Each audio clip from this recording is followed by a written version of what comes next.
Black box कहा गया है, तो क्या कहना चाहेंगे जो पूरा विषय सामने आ रहा है? देखिए, ईवीएम को लेकर भारतीय जनता पार्टी जब विपक्ष में थी, उन्होंने बकायदा किताब लिखी थी जो एलके आडवाणी जी ने इंडोर्स की थी। उसके बाद से बहुत ऐसे चुनावी प्रक्रिया इंट्रोड्यूस हुए हैं जहां पे सवालिया निशान उठते हैं और बहुत सारे ऐसे एग्जाम्पल सामने आए थे जो सुप्रीम कोर्ट में भी रखे गए थे। इलेक्शन कमीशन का क्या जॉब है? इलेक्शन कमीशन का जॉब है that seizures wife should be about suspicion. तो अगर किसी एक जन के भी इस देश में, वोटर के देश में मन में संदेह होता है तो संदेह को दूर करना आपकी जिम्मेदारी बनती है। हमने as a united opposition election commission को पहले भी, चुनाव से पहले भी लिखा था, पर इलेक्शन कमीशन ने ना हमें समय दिया, ना हमारी बात को सुना और उन्होंने 4 लाइन की शायरी जरूर सुना दी थी, सस्पेशन क्लियर नहीं किया। अब जो मुंबई नॉर्थ वेस्ट में हुआ है और कल इलॉन मस्क ने जो ट्वीट किया, इलॉन मस्क ट्वीट कर रहे थे पोर्टो रिको को लेकर के इलेक्ट्रिक मशीन्स नहीं होनी चाहिए, वोटिंग मशीन्स, लेकिन भी हैक, छोटी मोटी कोई भी एआई से हो, ह्यूमन एंट्री से हो। ये उसको मुद्दा किसने बनाया? राजीव चंद्रशेखर जी जो फॉर्मर मिनिस्टर हैं, उन्होंने, भारतीय जनता पार्टी ने बनाया। इलेक्शन कमीशन से पहले वो जवाब दे रहे हैं। उनको भी इलॉन मस्क ने कहा कोई भी मशीन हो, फलाना ढिमका, no bluetooth, no internet, no data, सब कुछ, वो भी हैक हो सकती है।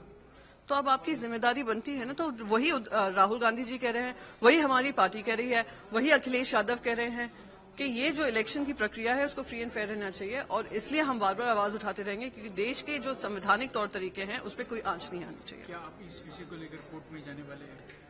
हम मुंबई नॉर्थ वेस्ट के विषय को, अगर इलेक्शन कमीशन उसका संज्ञान नहीं लेती है, सीसीटीवी फुटेज से लेकर कैसे 19th राउंड के बाद हमें पोल जो काउंट हो रहे थे वो अनाउंस नहीं हो रहे थे, कैसे एक लीडिंग कैंडिडेट को 48 वोट से बैलेट पोल्स के माध्यम से हराया गया, बैलेट पोल जो सुबह काउंट होने चाहिए थे वो एंड में काउंट करके कहा गया कि वो हार गए हैं।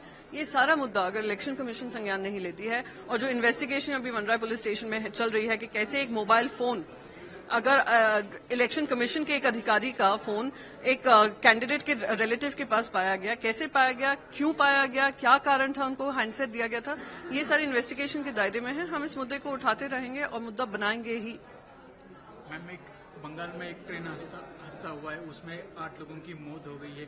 बीजेपी कहीं ना कहीं क्लेम करती रही है कि रेल सबसे सेफ है। देखिए, इतना दुख होता है देखकर कि हम बार बार रेलवेज के रोज वंदे भारत के लिए हरी झंडी दिखाते हैं प्रधानमंत्री जी, अरे दिखाइए, बहुत नई ट्रेन आए, सुविधाएं, पर देश के जो सीनियर सिटीजन हैं उनको जो डिस्काउंट मिलता था वो खत्म कर दिया है, जो पैसेंजर फेयर्स हैं उसको दुगना कर दिया है, जो सुविधाएं हैं वो खत्म सी हो गई हैं, जो जनरल कोचेज हैं जिसका इस्तेमाल गरीब आदमी करता है, जो फ्लाइट्स अफोर्ड नहीं कर सकता है, एसी फेयर अफोर्ड नहीं कर सकता है, वो कोचेज आपने खत्म कर दिया। आप देख रहे हैं कैसे खच भरकर बिहार और उत्तर प्रदेश जाती हैं ट्रेनें और उसका कोई संज्ञान नहीं लेते। ये वही रेल मिनिस्टर हैं जिस रेल मिनिस्टर के अंतर्गत ओडिशा का बड़ा हादसा हुआ था, ट्रेन का हादसा हुआ था। क्या आज तक वो आरोपी पकड़े गए?